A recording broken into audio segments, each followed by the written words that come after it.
उनके वजह से थोड़ा सा एक डिससेटिस्फैक्शन वो बता रहे हैं। तो आई थिंक और काफी लंबे टाइम से चला आ रहा है वहां चला आ रहा पर, है, ये मतलब काफी पुराना मणिपुर इशू है। बहुत पुराना एंड यस, इश्यू है। मैं वो ऐसा शायद सपना सा देख रहे हैं 2050 हाँ में कि उठाऊं, आई विन, कोई वॉर और नहीं है वो। 1958 की तरह टू, बट वॉर तो नहीं है पर बहुत सारे आर्मर ट्रक्स जैसे ट्रक।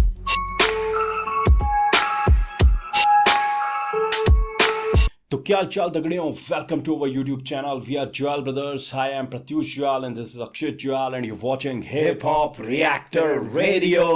हे गाइस, व्हाट्सअप व्हाट्सअप व्हाट्सअप, क्या हाल चाल है आपके? मैं उम्मीद करता हूँ आप सभी लोग मस्त होंगे, अपने अपने घरों में स्वस्थ होंगे and hip hop reactor radio के साथ जबरदस्त होंगे।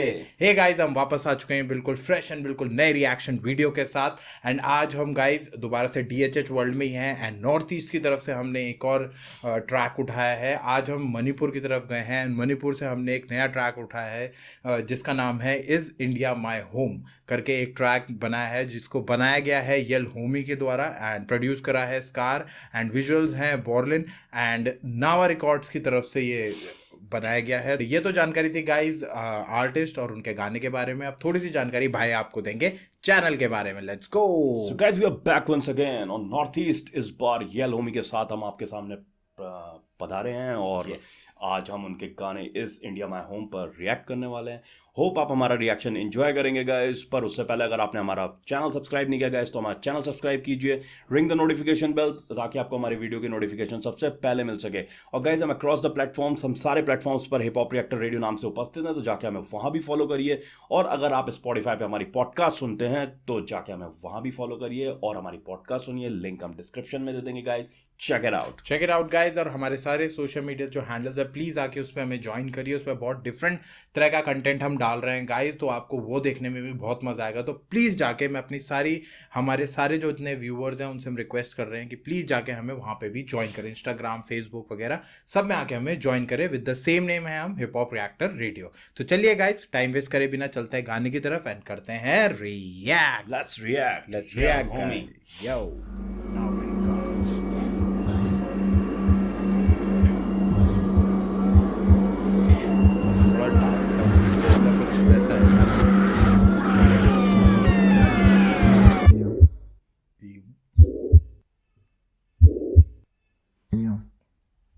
It's 2050, I wake up.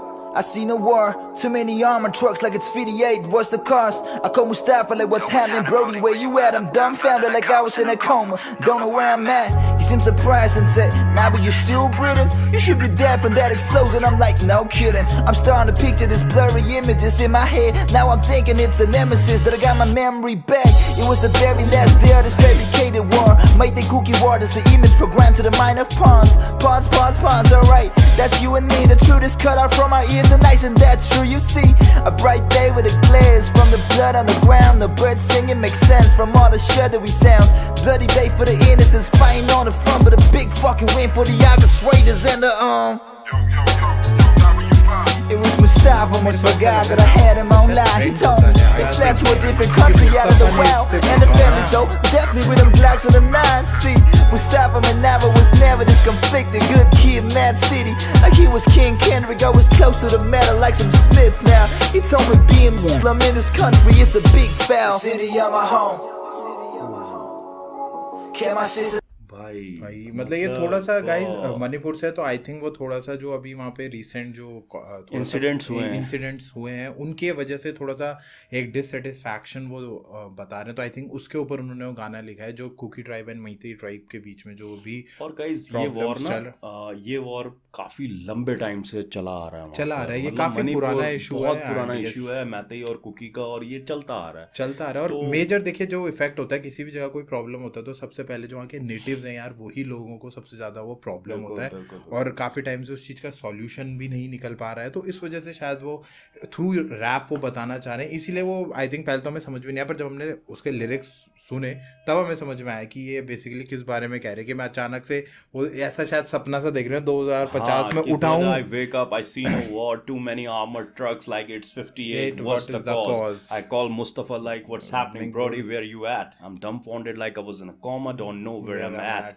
तो वो वही बोल रहे हैं कि भाई मैं 2050 में उठा, सपना देख रहे हैं शायद 2000 कोई वॉर नहीं है, कोई वॉर नहीं और है 1958 की तरह बट वॉर तो नहीं है, पर बहुत सारे आर्मर ट्रक्स जैसे निकलते ही हैं मणिपुर साइड से। बिल्कुल बिल्कुल ठीक है, तो वो कह रहे हैं कॉज क्या है जब वॉर नहीं है तो इतने ट्रक। तो मुस्तफ़ा को मैंने कॉल किया, मेरा ब्रोडी मेरा ब्रदर है, where you at, I am dumbfounded like I was in a coma, don't know where I am at. तो यस वही इस एक तरह का डिससेटिस्फैक्शन जो अभी तक चला आ रहा है, क्योंकि यार बात यह है मणिपुर में हो बहुत कुछ रहा है और खबरें वहां से आ नहीं रही हैं। वही तो और उसके पीछे भी बहुत सारी चीजें हैं। फिर वही है, गवर्नमेंट चाहती है कि किसी तरह का मिस इन्फॉर्मेशन ना फैले, इसलिए भी ये चीजें रखी गई हैं। अब मतलब ये है कि यार हो रहा है काफी लंबे टाइम से ये चीजें चल रही हैं। वही अब आगे वो यही कह रहे हैं कि he seem surprised and say now are you still breathing, because उसको लगा कि वहाँ पे थोड़ा सा वैसी सिचुएशन है। तो वो एक उस वे में बोल रहे, कह रहे जिस तरह की वहाँ सीरियस सिचुएशन हो रखी है उसमें तुम बचे हो नहीं बचे हो, मुझे लगा कि तू अभी तक सांस मतलब जीवित है कि नहीं है। तो उस तरह से बोल रहे, you should be dead from the explosion. I am like no kidding, I am start to picture these blurry images in my head, now I am thinking it's name is that I got my memory back. तो वही सारी चीजें हैं कि ये picture अब वो, क्योंकि वो बता रहा ना मैं सो रखा था और सपने में वो देख रहा था ना 1950। अब जब वो उठा तो उसको वो ब्लरी इमेजेस उसके दिमाग में आ रही हैं। अब जब उसको पता चल रहा है, जब उसके दोस्त ने भी रिकॉल करवाया, और वही वो कह रहे हैं कि I am starting to picture these blurry images in my head and now I am thinking it's a nemesis that I got my nemesis, की फालतू में ही मेरी मेमोरी बैक आई। और ये एक तरीके का दुश्मनी है मेरा कि मेमोरीज क्यों आई होंगी बैक। मैं 2050 का सपना देख रहा था, वहां कोई वॉर नहीं था, पीस था, जो भी था। तो उस तरीके से बात करें, it was the very last day of the fabricated war, Meitei Kuki war was the image program to the mind of the pawns oh right that you and me. तो कहीं ना कहीं आम जनता अपने आप को और उनको वो पॉन्स कह रहे हैं कि देखिए रीजन बहुत सारे अलग हैं, पर हम लोग एक तरह से कठपुतलियां बन रखे हैं बीच में कि हम लोग लड़ रहे हैं। और जिस तरीके से हमें जो चीजें बताई जा रही हैं, थोड़ा सिस्टम से भी नाराज लग रहे हैं कि सिस्टम में जो चीजें हो रही हैं उस जगह में। अब देखिए ऐसा होता है ना, हम लोग बाहर हैं और वो लोग वहां पे हैं, तो एग्जैक्ट वहां पे क्या हो रहा है वो वही लोग बता सकते हैं, राइट। तो इसीलिए अपना डिससेटिस्फैक्शन वो थ्रू रैप बता रहे हैं, राइट। तो चलिए आगे पढ़ते हैं, जरा आगे आगे देखते हैं क्या है। And the truth is cut off from our ears and eyes, and that is true. You see a bright day with the glare from the blood on the ground. No bird singing. It makes sense from all the shuddery sound. तो वही कह रहे हैं कि सच तो ये है कि हमारे आँख और जो कान है उनको सच्चाई से बिल्कुल दूर कर दिया गया है, वो दिखाया नहीं जा रहा है। और एक ब्राइट डे है, पर जो ग्लेयर्स आ रही हैं वो सारी ब्लड की हैं, from the blood on the ground. मतलब जो चमक रहा है ना वो बस वो कुछ नेचर का रिफ्लेक्शन है, वो ब्लड का कह रहे हैं। No bird singing, it makes sense from the all the shattery sound मतलब कि जो बुलेट्स बॉम्ब्स और इनमें ना बर्ड्स के सिंगिंग भी सुनाई नहीं देती है। जो लड़ाई झगड़े में जो साउंड्स आती हैं, लड़ाई का bloody day for the innocent fighting on the front, but a big FN win for all the orchestrators and the yo Nawa you fine. It was Mustafa, almost forgot that I had me on line. तो मतलब मैं भूल गया था कि मुस्तफ़ा को मैंने line में रखा है। वो यही कह रहे हैं कि देखिए हर उसमें देखिए जो लोग हैं, जो इस पूरे कार्यक्रम, जो ये पूरा सिचुएशन चल रही है, इसमें जितने लोग हैं जो अपना फायदा उठाने के लिए सारी चीजें करवा रहे हैं, वो मजा ले रहे हैं, वो उनको फायदा हो रहे हैं। और जो नॉर्मल लोग हैं, जो आम जनता है, जो इनोसेंट लोग हैं, वो बेचारे इसमें फंसे जा रहे हैं। और मैं इस चीज में इतना ज्यादा खो गया था कि मैं ये भी भूल गया कि मुस्तफ़ा से मैं फोन पे बात कर रहा हूँ, जो फ्रेंड का वो रेफरेंस दे रहे हैं। तो इस तरह से तो गाइस लिखा तो यार मतलब देखो, आप सिचुएशन को हटा के अगर सिर्फ लिरिक्स की हम बात करें तो भाई लिखा बहुत तगड़ा है। सिचुएशन में वी आर एक तरीके से हम उस स्टेट से आउटसाइडर हैं, we are nobody to comment on that. बिल्कुल हमें एग्जैक्ट वो नहीं पता है और किसी को भी नहीं पता है। सही बात, जिस जगह जो चल रहा है वो उस इंसान को पता होगा या उन लोगों को ही पता होगा जो वहां पे एग्जैक्टली है यार। तो एग्जैक्ट सिचुएशन वही आपको बता सकते हैं, राइट। तो फिर यही कह रहे हैं कि भाई he told me he fled to a different country out the wild and the family whole deaf with him Glock and M9 and see Mustafa my Nawa was never this conflicted, good kid, mad city like he was a king. Kendrick. ये my नावा कहीं ये मणिपुर को तो denote नहीं कर रहा है। My नावा हो भी सकता है गाइस, एक बार गाइस आप बताइएगा कि नावा फ्रेंड, हमें ये भी लग रहा है कि वो फ्रेंड के लिए बोल रहे हैं। नावा शायद वो मणिपुर के लिए मेरे जो मदर लैंड है या जो मेरा बर्थ लैंड है, वो नावा किस चीज को डिनोट कर रहा है गाइस, कमेंट में बताइएगा। हमें 3-4 चीजें लग रही हैं गाइस जो, और हमने ना सर्च करने की कोशिश करी है गूगल पे, पर हमें कोई पर्टिकुलर मीनिंग नहीं मिला इसका नावा का, what he is trying to say. तो वो यही कह रहे कि उनका जो फ्रेंड है, मुझे थोड़ी सी स्टोरी समझ में आ रही है, उनका फ्रेंड जो है वो शायद मणिपुर से अब बाहर चले गए हैं और वो वहां से कॉल कर रहा है इनको और फिर ये लोग बात कर रहे हैं क्योंकि उस सिचुएशन से वो बच के निकल गया पर ये ही यल होमी वहीं पे अभी। और वो यही बोल रहा है कि he told me fled to a different country out the wild and the family is whole deaf with M Glocks and M9 कि वहां चला तो गया पर वहां भी फैमिली होल किसकी वजह से हो रही है, जो गन और ग्लॉक्स 9 की वजह से ही हो रही है। तो आई थिंक या तो he is fled to Europe और अमेरिका, वहीं गन कल्चर ज्यादा है, इंडिया में तो इतना है नहीं। तो फिर वो वही बोल रहा है कि भाई see Mustafa my nava was never this conflicted good kid mad city like he was very king Kendrick always close to the metal like some Smith now. वो शायद मेटल सॉन्ग्स वगैरह ज्यादा आई थिंक मेटल सॉन्ग्स का reference दिया है, metal का Smith की बात कर रहा है तो आई थिंक एरो स्मिथ की बात कर रहा है। एरो स्मिथ जो शायद गन्स एंड रोजेस में ही थे शायद, arrow Smith I think so.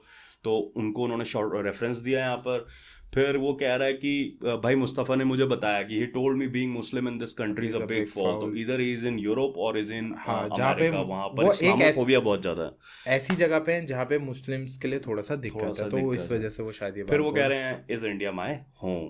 वही फिर अपना गाइस उनका हुक आ गया, is India my home, can my sister walk alone on the street, is India my home, can my nava walk free on the nava. अब देखिए कैन माय नावा मतलब या तो फैमिली है या दोस्त है या जो वहाँ के नेटिव्स हैं उनके लिए कुछ बोलना चाह रहे हैं। Is India my home, is India my home, is India my home, this is the voice of all my navas under your obsession, the reason why my brothers laying breathless on the stretcher, reason why my sister coming with the trauma of abuser, the reason why every nava got a medal in the dresser, you can't blame me, ऐसे करके guys ये बोल रहे हैं। तो वही है guys, ये थोड़ा सा अब इनका इज माय इंडिया के बाद उनका वो आई थिंक सेकंड वर्ड्स का वो स्टार्ट हो चुका है, राइट? Yes yes. चलिए गाइस रिएक्ट करते हैं।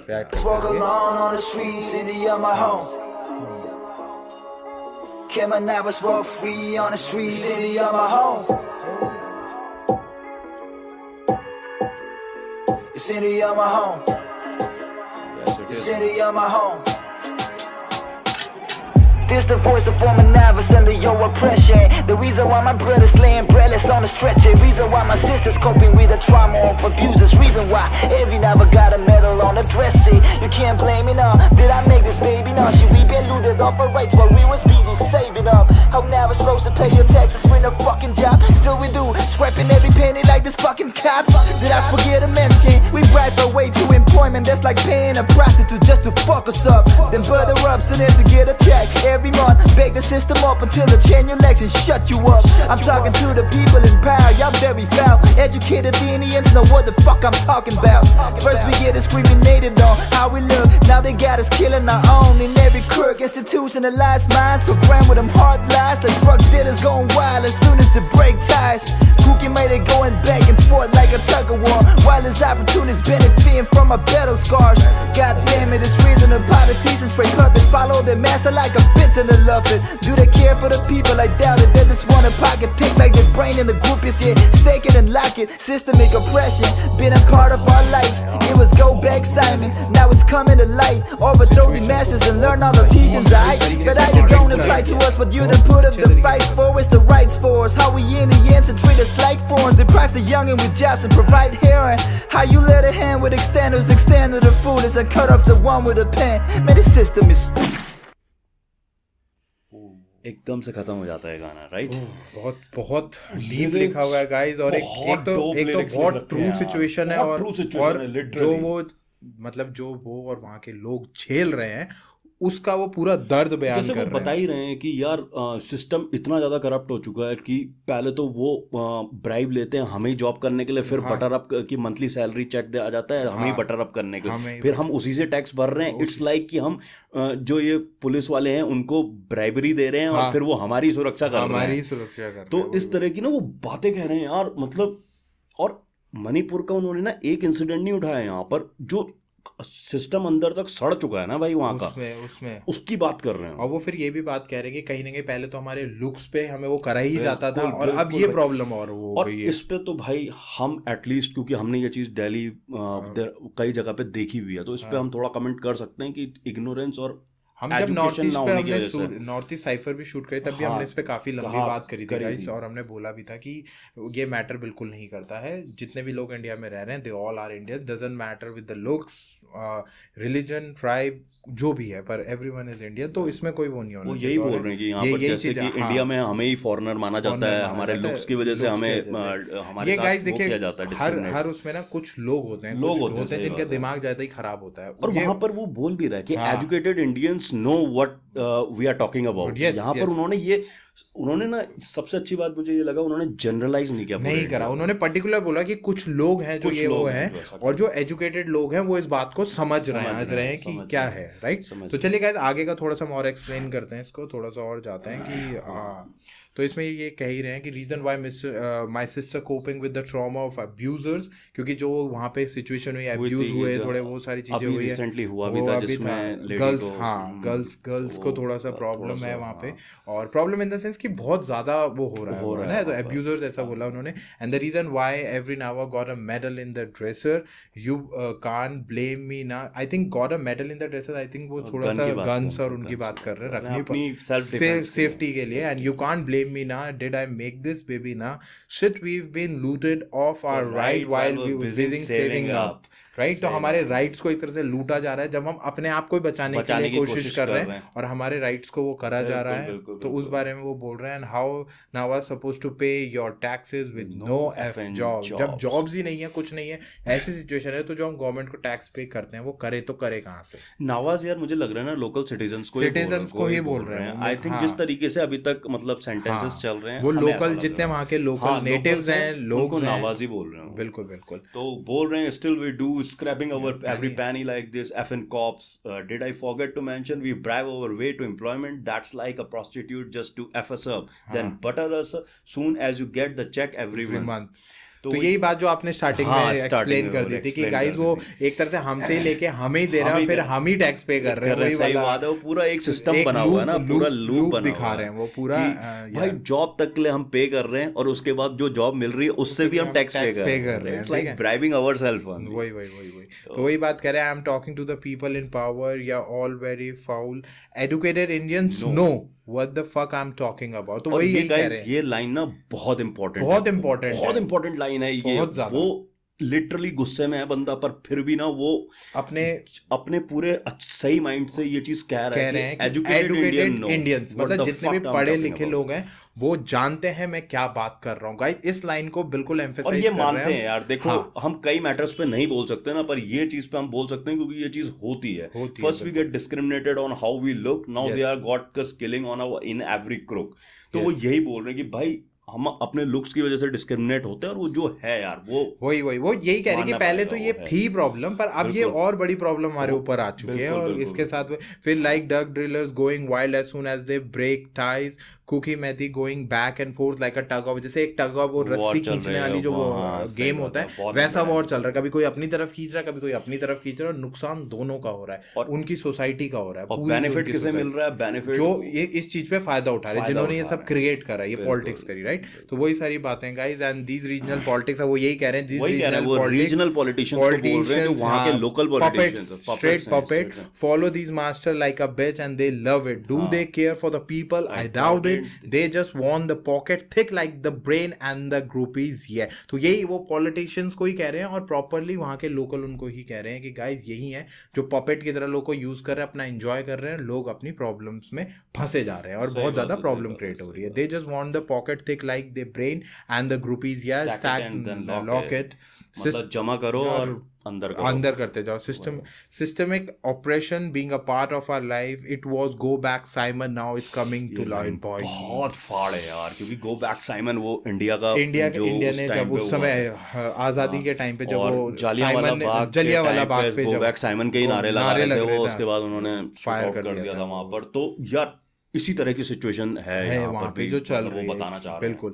Overthrow the master then learn all the teachings aight, but how you gonna apply to us, what you gonna put up the fight for, where are the right for us, how Indians and treat us like foreigners, they pry the youngins with jobs and provide heroin, how you let the hand with extodose extend to the fullest and cut off the one with the pen, man, this system is भाई तो मतलब बहुत देखो guys, इसीलिए हमने से पूरा decode करा है कि कोई भी नेगेटिव मैसेज वो नहीं जाना मैसेज ना चाहिए। जाना और चाहिए। बंदे ने भाई अपनी बात लिखा को बहुत अच्छा बहुत है, बहुत बहुत बढ़िया लिखा है। हाँ, और मैं ये कहना चाहूंगा कि भाई उसने अपना, जो हमारे रैपर है उन्होंने अपनी बात को बहुत ही, जिसे कहते हैं ना, मैच्योरिटी के साथ लिखा है Maturity भाई। के साथ। उन्होंने हर एक बात का ध्यान रखा है और उन्होंने और बहुत सही तरीके सबसे से बड़ी सिचुएशन भी बताई है, और किसी को, जैसा आप भाई बोल ही रहे थे, जनरलाइज जनरलाइज नहीं करा है उसने सबको, ना जहां पर हिट करना है ना वहां पर वहीं हिट पे किया। हिट करा है भाई। बहुत ही बस सही, बहुत ही बहुत अच्छा बढ़िया, है। हैट्स ऑफ टू बहुत है येलो यार, होमी। बहुत बढ़िया है होमी, यार। You have done a great job man. Great job, बहुत, it's a wonderful job you have done. और गाइस कहीं ना कहीं इस रैप से लोगों को पता चलेगा कि क्या हो रहा है एक्चुअल में, एटलीस्ट कुछ सही आइडिया तो मिलेगा। और yes we are educated ones, तो भाई हमें आंख बंद करके किसी चीज पे विश्वास नहीं करना, कृपया पढ़िए समझिए और तब कुछ रिएक्ट करिए, बिल्कुल। राइट। तो चलिए गाइस, ये बात तो थोड़ा अलग है, हम थोड़ा गाने की तरफ बात करते हैं। भाई बहुत बढ़िया लिखा हुआ बढ़िया है, track वन ऑफ द है। फाइनेस्ट रैप लाइक अभी तक हमने जो रिएक्ट करे हैं पिछले कुछ समय से, बहुत अच्छा लिखा है। एक बिल्कुल प्रेजेंट सिचुएशन सिनेरियो के बारे में और लिखा गया सबसे है, बड़ी और बहुत बात है अच्छा यार ना, लिखा गया है। किसी तरह का बंदे का ना एक रॉ फॉर्म की फीलिंग्स रॉ दिख रही है, फॉर्म है, कोई एजेंडा नहीं दिख रहा बिल्कुल पीछे। डिससेटिस्फैक्शन दिख रहा है, जो एजेंडा नहीं है। एजेंडा नहीं है, जो कि सबसे अच्छी बात है। और उसमें भी जनरलाइज फॉर्म में नहीं नहीं करा कहा। गया, पर्टिकुलरली उसने देखा क्या, नहीं, बाकी इंडियन जो एजुकेटेड इंडियंस हैं वो समझते हैं इस बात सही को, बात है। वो समझेंगे। तो बहुत अच्छी बात है गाइज। अगर आपने गाना अभी तक चेकआउट नहीं करा है गाइज, जाके करना ही उनके चाहिए। जाइए और येलो मी के ऑफिशियल चैनल पे जाके इस गाने को चेकआउट करिए। बहुत ही बढ़िया गाना है, सिर्फ इसके नाम पे मत जाइएगा गाइज, इसको अंदर अगर आप पूरा सुनेंगे, लिरिक्स के साथ समझेंगे, तो आपको समझ में आएगा। It's a very deep song with a present scenario, right. So please जाइए, उसको चेकआउट करिए, और इसका रिएक्शन आपको मिलेगा सिर्फ हिप हॉप रिएक्टर रेडियो पर। तो आइए हमारे रिएक्शन को चेकआउट करिए। हमने पूरी डिकोडिंग करी है, कोशिश करा है कि इसको बिल्कुल जैसा उन्होंने लिखा है वैसे ही फॉर्म में आपके सामने हम इसे डिकोड करें। थोड़ा टेक्निकलिटीज पे भी बात करिए, बहुत बढ़िया वीडियो बनाए, विजुअल्स भी बहुत अच्छे हैं, जिस तरह से शूट करा गया बहुत अच्छे तरीके से दिखाए गए, और आप समझ पाएंगे एंड कनेक्ट कर पाएंगे विजुअली भी एंड लिरिकली भी गाइज। तो गाइज अब हम वीडियो के अंत की तरफ आ चुके हैं, तो हम फिर वापस आएंगे एक बिल्कुल फ्रेश और नए रिएक्शन वीडियो के साथ। Till then we are Juyal brothers signing off. जय हिंद, जय श्री राम।